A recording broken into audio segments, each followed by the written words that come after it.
ఇవాళ ఏ గ్రామానికి వెళ్ళినా ఏ పట్టణానికి వెళ్ళినా కాంగ్రెస్ పార్టీ యొక్క ఇమేజు భూస్థాపితం అయిపోయింది. ఇప్పుడున్న ప్రభుత్వము దేనికి వనికిరాని పనికి మాలిన ప్రభుత్వం అన్నది ప్రజల నిర్ణయానికి కూడా వచ్చేసింది. ఇవన్నీ కూడా కప్పిపుచ్చుకోవడానికి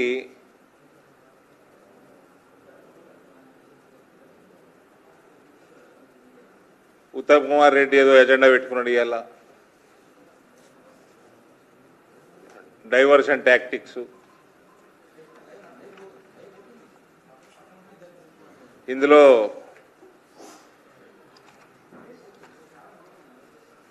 పార్టీ నిర్ణయం మేరకు 4 గంటలకి ఏం చేయాలో 4 o'clock ఉందా అయినా మీటింగు. ఇంకో విషయం ఇలా గ్రీవియన్స్లో తెలిసింది ఏంటంటే టీఎన్జిఎస్ పాపం phase 2లో ఇచ్చిన ప్లాట్లు ఈ కేసీఆర్ అనేటోడు phase 1లో చెన్నారెడ్డి గారు అప్పుడెప్పుడో ఇచ్చినాయి, అన్నీ అయిపోయినాయి, రిజిస్ట్రేషన్లు అయిపోయినాయి, ఇల్లు కట్టుకున్నారు, ఉంటున్నారు. phase 2లో కూడా చాలామంది ఇల్లు కట్టుకున్నారు, కానీ ప్లాట్లు కూడా రిజిస్టర్ చేయలేని దౌర్భాగ్యుడు కేసీఆర్. వాళ్ళకి 120-130 ఎకరాలు ఇచ్చి వాళ్ళకి రిజిస్ట్రేషన్లు ఆపేసి 10 ఎకరాలు లంచం అడిగిండట కేటీఆర్. అలా సొసైటీ నుంచి మొత్తం 10 ఎకరాలు లంచం ఇస్తే అప్పుడు రిజిస్టర్ చేస్తానన్నట. ఇక ఇటువంటి వాళ్ళు కూడా రాజకీయాలు చేస్తూ ఉన్నారు. అయ్యనేమో ఇచ్చినా నువ్వు చెప్పుకుంటాడు గొప్పలు, కొడుకేమో మా అయ్య ఇచ్చిన దాంట్లో నాకు 10% వాటా అంటాడు. This is Kalvakuntla family. That is why I say they belong to jail అని.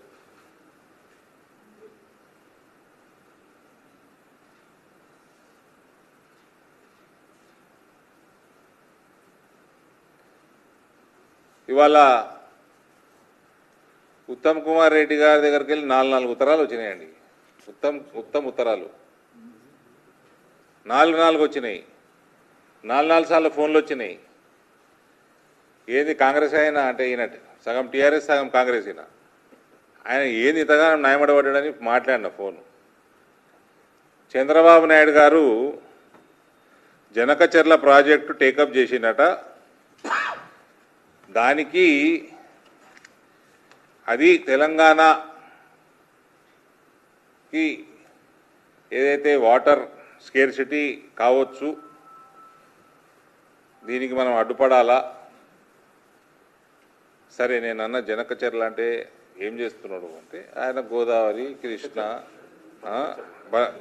బనకచెర్లనా బనకచెర్ల ఏం చేస్తున్నాడు అంటే గోదావరి కృష్ణ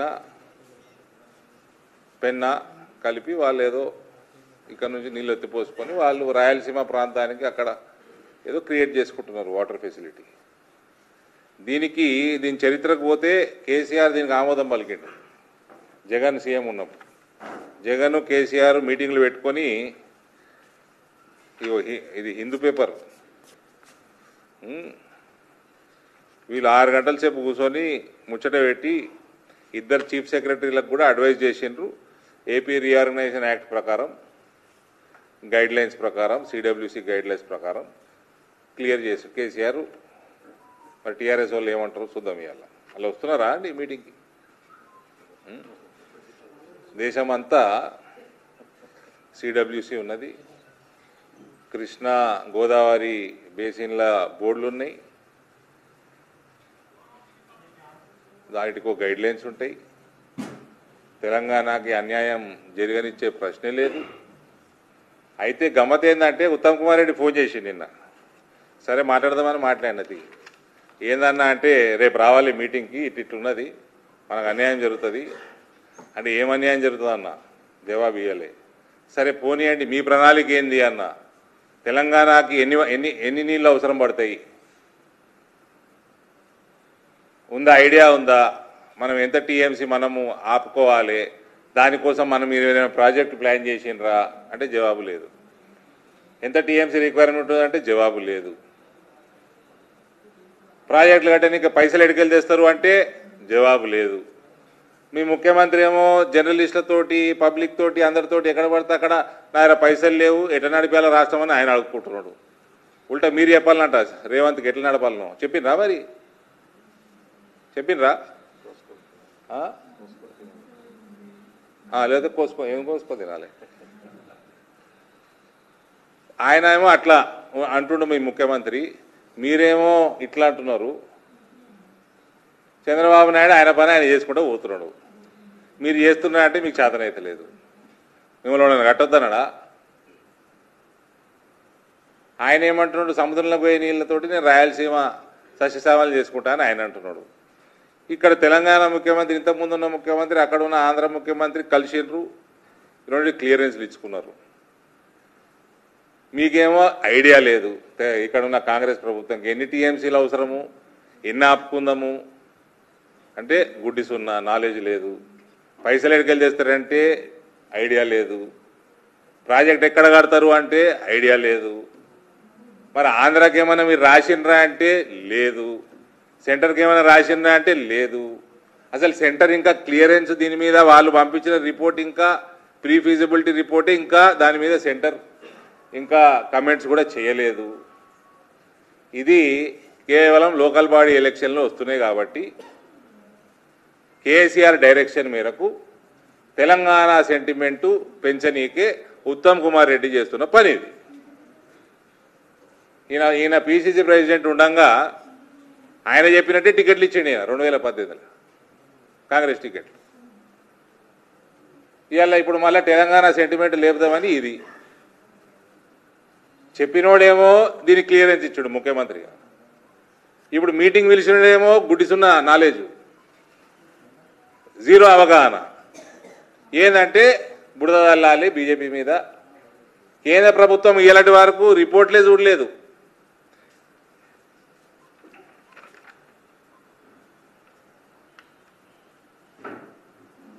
ఇప్పటి వరకు ఏపీ తెలంగాణ మధ్య ఎలాంటి అధికారిక సమాచార మార్పిడే లేదు. there is no communication, there is no correspondence, but these fellows want to do politics in the direction of KCR. ఇలా ఇప్పుడు ఎవరన్నా నేను ఇది కూడా అడిగిన ఉత్తమ్ కుమార్ రెడ్డి, మీ ముఖ్యమంత్రి అక్కడ ముఖ్యమంత్రి సిబిఎన్కి శిష్యుడు, ప్రియమైన శిష్యుడు. ఆయన కాలేజీలనే చదువుకున్నా అని మీ ముఖ్యమంత్రి అన్నాడు. ఎవరన్నా మీటింగ్ చేసుకుంటా అంటే ఆపినరా? ఆ మీటింగు జరగలేదు.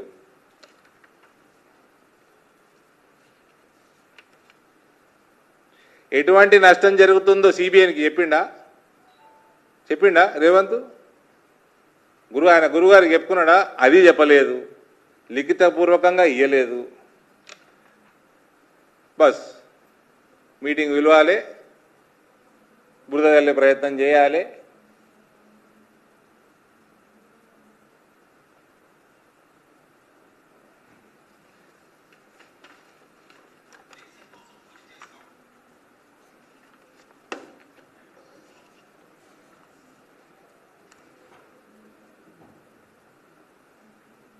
ఇంకా బ్రదర్ ఏ సీటు? నాకు ఏ సీటు గిట్టు ఏం నాకేం వీళ్ళు రమ్మనిలే. మీ ఛానల్ చూపిస్తూ ఉన్నారట, నన్ను అడుక్కోనరే మీరు చూపించే ముందు. నాకు సీటు ఎట్లా పిలవలే, స్టాండ్ పిలవలే, ఎవ్వరు పిలవలే నన్ను. నేను వాళ్ళ మీద నమ్మకం కూడా లేదు నాకు. దీని మీద సిబిఐ ఎంక్వైరీ కావాలి. నేను ట్వీట్ కూడా చేసినా, మీరు అందరు కొందరు రిపోర్ట్ కూడా చేసిండ్రు. నేను పార్టీ లీగల్ సెల్కి కూడా అడ్వైజ్ చేశాను. కిషన్ రెడ్డి గారు కూడా చెప్పినాను, లీగల్ సెల్ పోవాలి, కోర్టుకు పోవాలి, డైరెక్షన్ తెచ్చుకోవాలి. రేవంత్ ఇయ్యడండి. రేవంత్ మంచి వ్యాపారం చేసుకుంటున్నాడు, మంచిగా వ్యాపారం బెదిరిస్తున్నాడు. మా మహేష్ కుమార్ గౌడ్ గారికి ఆయన ఫోన్ ఎందుకు ట్యాప్ చేసారు? ఆయన ఏ 10,000 లేడు అన్నాడు. వర్కింగ్ ప్రెసిడెంట్ వర్క్ చేయని వర్కింగ్ ప్రెసిడెంట్ ఆయన. నిజామాబాద్లో ఏం లేదు ఆయనకి. నేను గౌరవిస్తా. ఆయన బ్లాక్ బెల్ట్ కరాటే ఉన్నప్పుడు మేమందరం ఫ్యాన్లు ఉంటుంది, చిన్న పిల్లగాళ్ళం ఉంటుంది. ఆయనకు పాలిటిక్స్, ఆయనకు I don't know what politics, ఈ నోస్ వాట్. ఎప్పుడు ఎలక్షన్ గెలిచిన ఆయన ప్రెసిడెంట్ అయిపోయాడు. ఆయనను పంపించారు. ఆయన ఫోన్ అంటే పంపించారు. ఏంటంటే మీ దాంట్లో న్యూస్ రావాలి, కేటీఆర్ని భయపెట్టియాలి, సాయంత్రానికి రేవంత్ బ్యాగులు తెప్పించుకోవాలి. ఇది తప్ప ఏముండదు.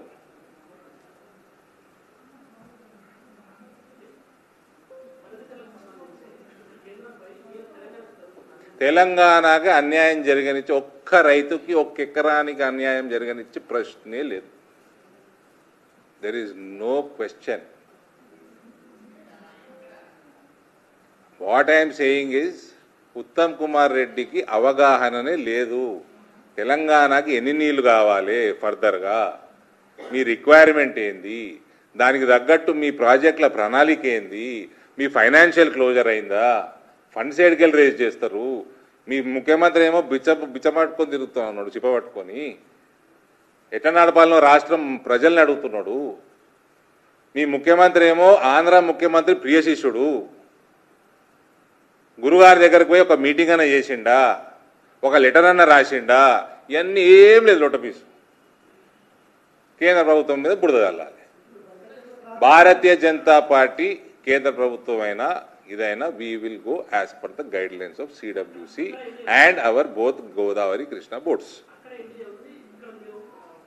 ఇక్కడ ఎన్డీఏ వస్తుంది, ఈడ బీజేపీ వస్తుంది, ఆడ ఎన్డీఏ ఉన్నది. చెప్పండి. యాజ్ పర్ గైడ్ లైన్స్ కేంద్రం నిర్ణయం చేసుకుంటుందండి సమయం సందర్భం వచ్చినప్పుడు. సరైందా కాదా వీళ్ళు ప్రాజెక్ట్ రిపోర్ట్ పంపాలి కదా. ప్రీ ఫీజిబిలిటీ రిపోర్ట్ ఏం చదవలేదు. కానీ జగన్ కేసీఆర్ సరైందని అన్నారు ఇంతకుముందు. ఇవ్వరు, ఇది ఇచ్చేయండి నాగిరెడ్డి, ఇది పాస్ ఆన్ కర్ దో मीडिया को, हिंदू पेपर का रिपोर्ट है, देख लो.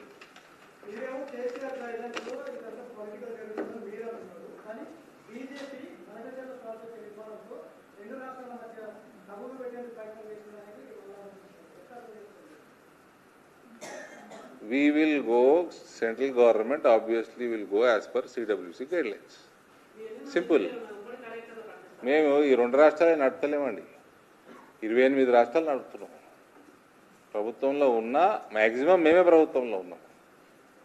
అసలు మీరిద్దరు కలిసి కూర్చున్నారా ఇవాళ వరకు? ఆనాడు కేసీఆర్ జగన్ కూర్చున్నారు, ఇలా గురు శిష్యులు కూర్చున్నారా?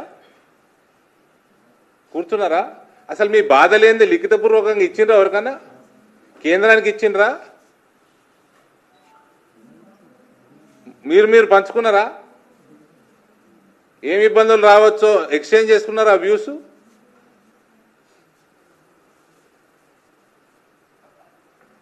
Irrigation minister doesn't know what he wants to irrigate. Where will get the funds from?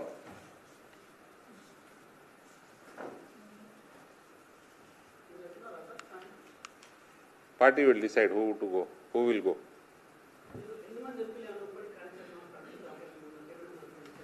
మా మీటింగ్ అయిపోయింది, కేంద్రం నిర్ణయం, మా పార్టీ హైకమాండ్ నిర్ణయం పెట్టుకు కిషన్ రెడ్డి గారు చెప్తారు, ఏం చేస్తారు. మేము మీటింగ్ చేసుకున్నాం, ఆల్రెడీ డిస్కషన్ అయిపోయింది మా ఎంపీలు అందరూ.